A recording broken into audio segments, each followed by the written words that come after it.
Ariel from Seattle Coffee Gear, and today we are going to be unboxing a new limited edition Rocket R58 Cinquantotto.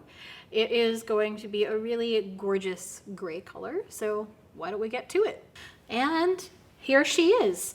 So it has this really nice kind of almost concrete gray color. It's kind of an enamel finish, so it's shiny, but it's not chromy. And then it also has that color here on the steam knob, as well as the hot water wand on the shot lever. And then the PID is also that color.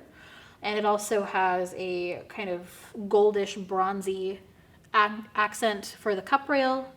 And then on the back, the Rocket name is also going to be there in gold. But there are only 50 of these, and they are Seattle Coffee Gear exclusive.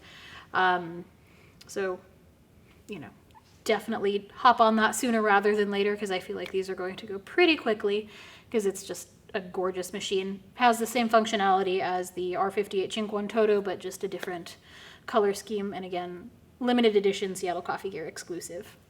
But thank you for joining me for this unboxing. Don't forget to hit like and subscribe, leave a comment or a question below, and we'll see you next time. Thanks, guys. Yes.